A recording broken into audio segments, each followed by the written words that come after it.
In this episode, you are going to discover the real reason why you feel this need to micromanage and control everything when it comes to food to a point where it feels like a compulsion. It feels like it is bigger than you. So let's get into it.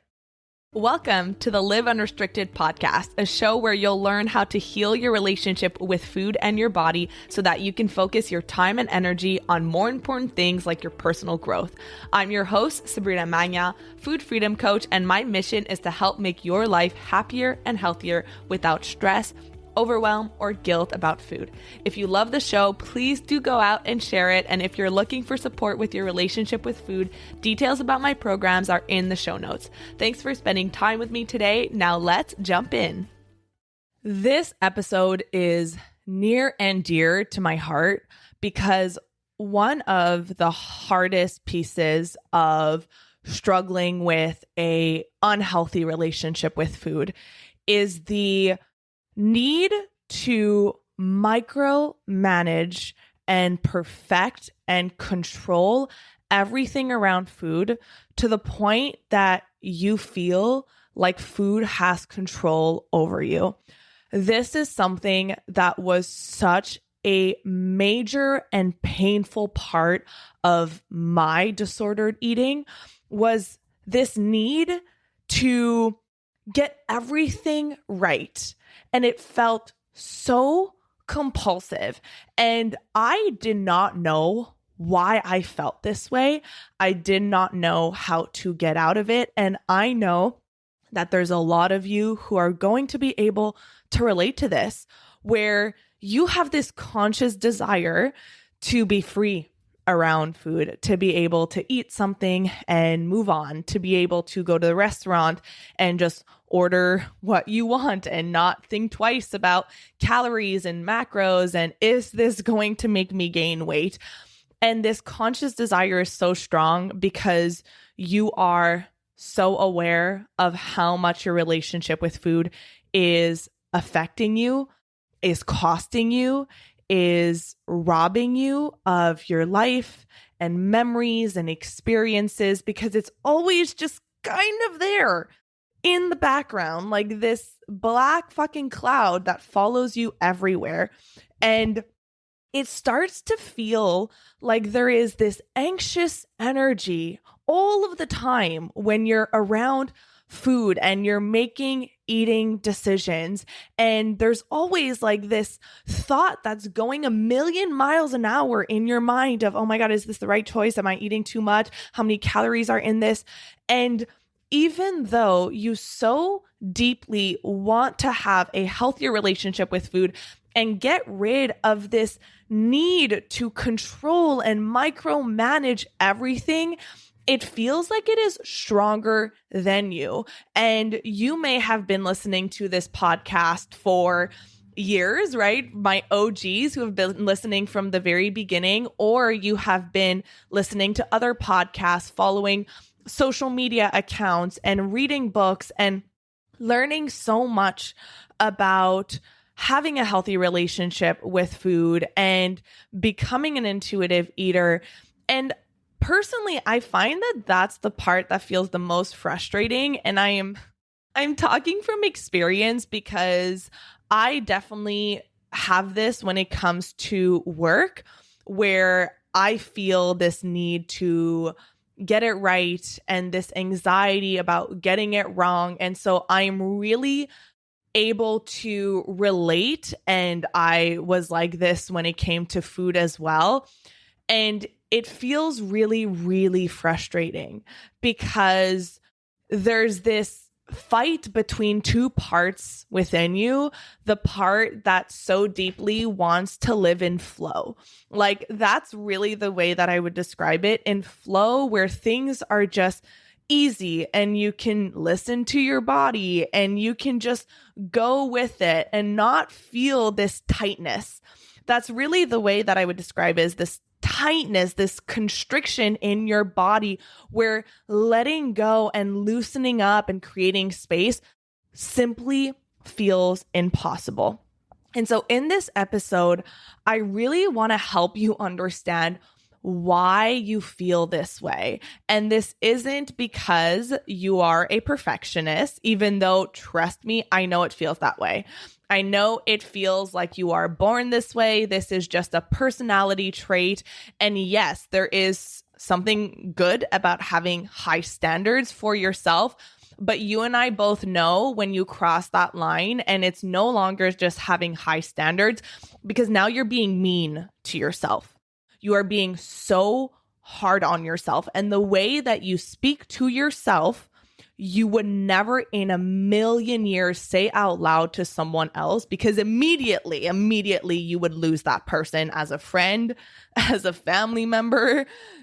So there is a line between caring about your health and then being extreme and controlling and micromanaging. I say this all the time. You can absolutely care about your health and even make it a priority in your life without it being something that destroys your mental health, without it being something that controls your life. I really see myself as someone who prioritizes my health. It is one of my biggest priorities.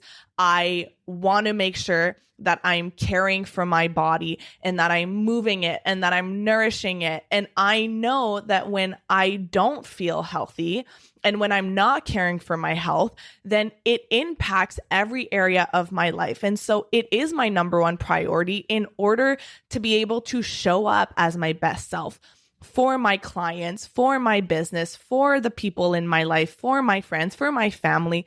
So there is absolutely a way for you to care about your health without it controlling you, without it being an obsession. So I want to talk about the real reason why you feel this way, why you feel like this has such a hold over you. And of course, this has to do with your nervous system. You know, if this is episode 5 of the nervous system series, and I've been diving deep into giving you the foundation and the knowledge that you need to recognize why so many of these struggles with food keep repeating for you. Why, even when you know better, it feels so hard to implement what you know. So how the heck does your nervous system play into this compulsion to obsess and micromanage everything that you eat? And this can have many different flavors. It can look like tracking everything. It could look like having rules around what you can and can't do.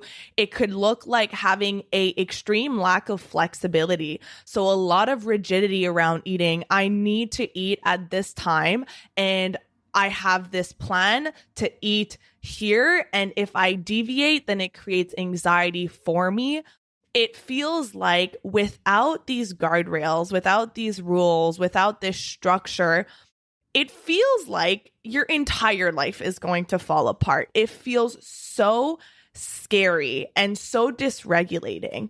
And so the reason why you feel this way is not because you are just quote unquote a perfectionist. Perfectionism is a strategy employed by your nervous system. Remember that your nervous system is constantly scanning for threats. It is constantly just trying to get you to survive. Unfortunately, we have this primitive brain, and we are not designed to look for ways that we can thrive and we can grow and we can expand. At our base level, we are looking to survive. And when you are living by the hormones of stress, which is most people, remember, I'm going to keep reminding you of this stat that 70% of the time in the Western world, people are living by the hormones of stress. People are living in a survival state, not in a creation state, not in a thriving state, in a survival state. And when you are living by the hormones of stress, you have this perception that things are getting worse or that you cannot predict something. I want you to think about, like, really have this embodied experience right now of when you feel the most compulsion to control, to restrict, to micromanage food, how it feels in your body, how it feels in your mind, what you are focused on.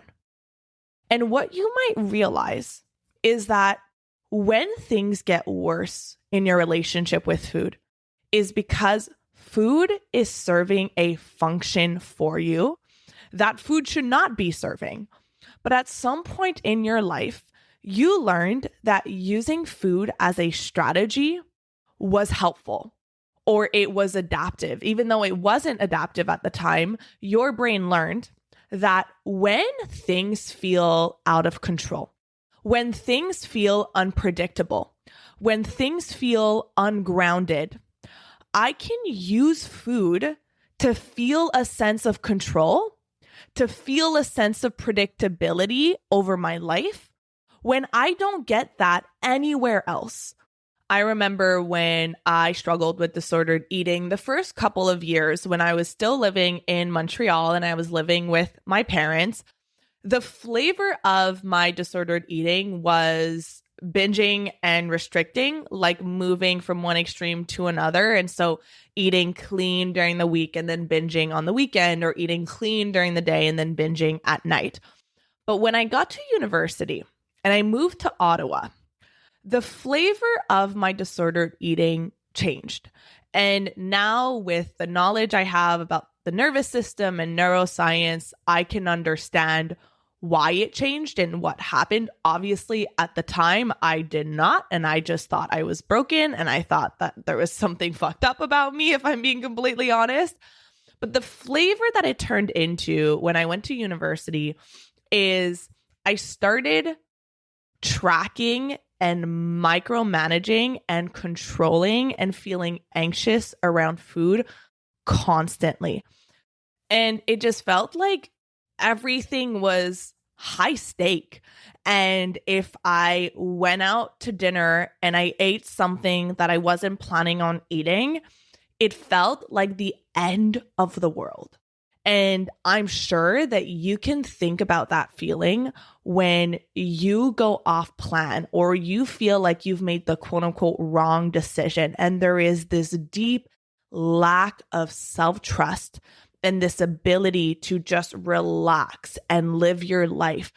Everything feels high stake. Everything feels life-threatening. Everything feels dangerous. And now I understand that when I moved to Ottawa, it was the first time that I was living away from home and I was living in a new city and my entire life shifted. All of my friends that were my childhood friends that I felt so comfortable and familiar with were my comfort zone. I left back in Montreal. Now my environment was different. My friends, I had to make a whole new friend group, which is really hard when you're just 18, like you're still young and there's this fear that you're going to end up alone. And the first year living in Ottawa was really hard because I was so uprooted and ungrounded, and it felt like the ground beneath my feet was so shaky and I could not predict what was going to happen. And university was hard. I was doing a really hard degree. And all of that culminated to just be so dysregulating for my nervous system. And it's normal. And obviously I didn't have the tools. I didn't have the language. I didn't have the knowledge at the time to know what was happening. And I think that had I known what was going on and had I had the right kind of support, things would have been so different. But what happened is I was so dysregulated all of the time. Like that was just my constant state. To be grounded, to feel regulated was glimpses, but it was not the main state that I was in. And of course, it was normalized to me. So I didn't think that there was anything wrong with it. I thought that was just who I am. I'm just anxious and I'm just controlling and I am rigid and I don't have any flexibility, but it was really just my nervous system was in constant fight, flight, or freeze. And I learned that at least when I control my food and when I control my body, it eases some of this internal anxiety. So I started using something outside of me, right? This buffer, this artificial regulator to ease this lack of safety that my nervous system was feeling. So if you are in that place where you feel like you cannot stop micromanaging and controlling food, it is likely because it is serving an important function for your nervous system to feel some kind of safety or control in a world that feels, let's be real, very unpredictable, more unpredictable by the day.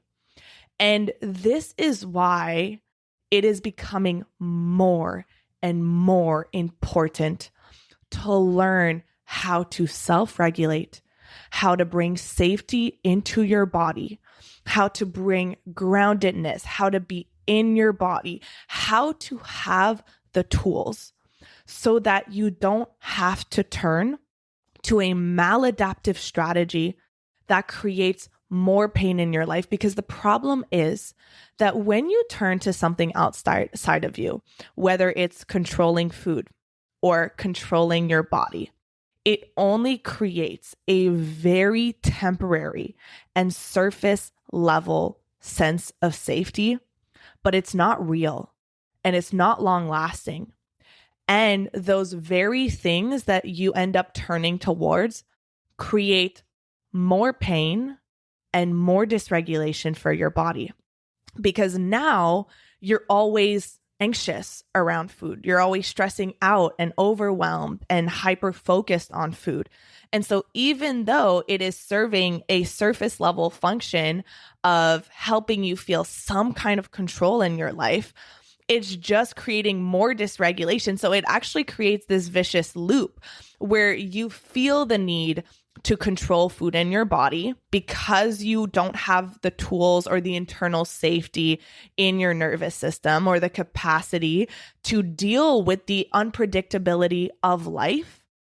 And then the more you double down on restricting and the more you feel this constriction in your body around eating and around your weight, it creates more stress and dysregulation. So your body goes even more into survival mode, less safety, less groundedness, less sense of connection. And then the less connected and safe you feel in your body, what do you think is going to happen? You will double down on the things that you feel that you need in order to feel safe and grounded and in control. And so that's why it can become this really vicious cycle, negative spiral, where you become dependent on controlling everything in your outside environment to feel some sense of ease in your body. And you might notice that this shows up in controlling the people around you, your partner and your kids, and it feels like letting them live their life and letting them make mistake and letting them be different feels impossible for you. Or you feel the need to control your to-do list, right? Like one thing that I notice a lot when I start getting dysregulated, a red flag, is that I will start making so many lists and I will write the same thing down over and over again. And so you might start controlling your environment and things in your house. And it feels like if I can at least have some sense of control out there, then I will feel better in here. The problem is that the more you do that, you're not learning the skills that you need to change your internal state in a way that is effective, that is internal, and that promotes self-trust. Because when you don't feel like you can handle the stressors in your life effectively, like you can navigate the highs and the lows of life and the challenges without turning to something that destroys you, without turning to something that really feels bad, that feels out of your control, that feels compulsive, then you don't have this sense of resilience and this sense of self-trust that whatever happens, I'll be okay. I've got my back and I'll get through it without destroying myself in the process.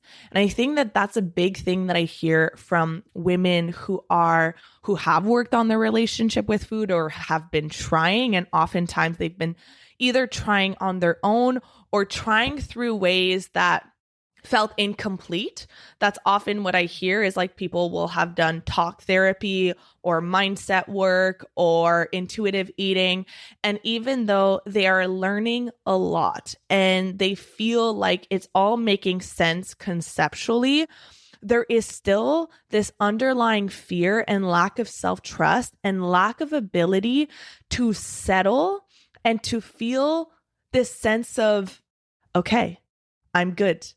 I'm no longer going to struggle with food. That is behind me. That's lacking for a lot of people because there's always this underlying fear that it's going to come back, that when life gets hard or if they go through grief or they go through a really stressful period or if they just go through a season of life, that it's going to come back. And I can say without a shadow of a doubt that I have zero fear of ever falling back into disordered eating. It feels like a different lifetime. It feels like a different version of me. And that is because it is a different version of me. The patterns in my brain and the patterns in my nervous system that had learned the strategy of using food as a way to change how I feel internally, whether it was using control or on the other side of the spectrum, using food as a way to soothe myself through emotional eating and binging, those patterns that were hardwired in my mind and in my body are no longer there. They no longer exist, which means that the urge is no longer there. When I'm going through something stressful, the thought of food doesn't even occur to me. It's not there anymore. And that's when you know that you have done that deep work of rewiring your nervous system, rewiring your subconscious mind. And it's not surface level. It's not a band-aid. You're not just trying to manage your relationship with food. That's what it means to heal and to rewire your relationship with food is you are getting rid of those patterns that were deeply hardwired in your mind and in your body. And let me tell you, it's not easy work. It is confronting. It is uncomfortable. It is challenging, but it's necessary. There's a reason why there are many women, I would say most women, who I have a lot of conversations, right? I have a lot of conversations with women in my community and people who send me emails and people who send me DMs. And they have been struggling and repeating the same patterns for decades, not months, not even years, decades. And the reason being that to really rewire this out of you, it is required to do some deep, freaking uncomfortable and challenging work.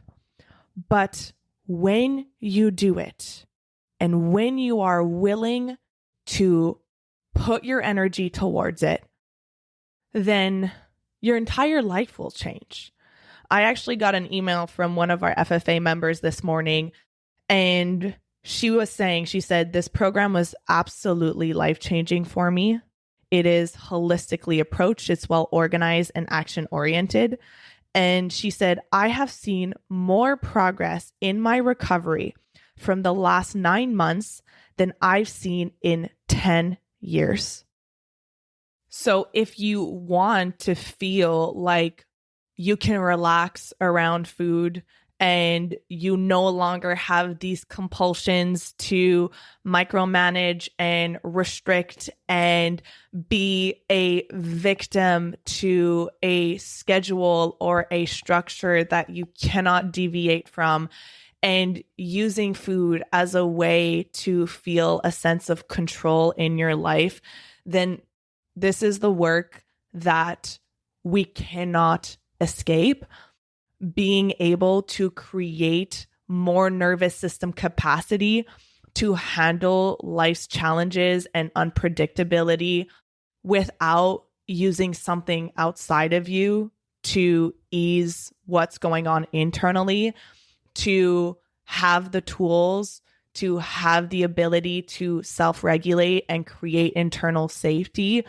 And one of the things I hear the most often from our members inside of FFA is, wow, what I'm learning here does not just apply to food. It's not just helping me in my relationship with food. It's helping me in every area of my life. And of course it will, because the way you do one thing is the way you do most things. And the patterns that you will see in yourself around food, once you start doing this work, you're like, whoa, okay, I can see this in my relationships, and I can see this with my kids, and I can see this at work and with my family. So when you create more nervous system capacity and you expand your ability to handle life's challenges with more ease and more grace, then your entire life will start to feel more like you're in the driver's seat, like you can make the decisions. It's no longer your nervous system and your old programs are making the decisions for you and having the control over you. Now you get to make the decisions. You get to steer your life in the direction that you want to go. This work, this nervous system work, this subconscious rewiring work is the foundation of what we do inside of Food Freedom Academy. So if you are committed and you want to heal your relationship with food for good this year, then I would love to invite you to join us inside of the program. You can find all of the details inside of FFA. It is just me. I am the only coach, which means that when you come inside of the program, we're going to be working directly together, and I'm going to be there to support you and to guide you and to give you that outside perspective, because it is so hard when you're in it to see your patterns, right? Because you feel like you're in the bubble, and having that outside perspective and being able to understand, oh my goodness, this is why I've been doing this for the past 20 years. You have that awareness, and then you will have the tools that you need to apply to start rewriting those programs and those patterns. So all the information to join us inside of FFA, it's at sabrinamagnan.com/FFA. It's also in the show notes. I love you so much. I'm about to hop on a client call in 7 minutes, so I will end here. I'll see you on the next episode. Thank you so much for listening to today's episode. If you found it valuable, I would love if you would share it with someone you know that could benefit.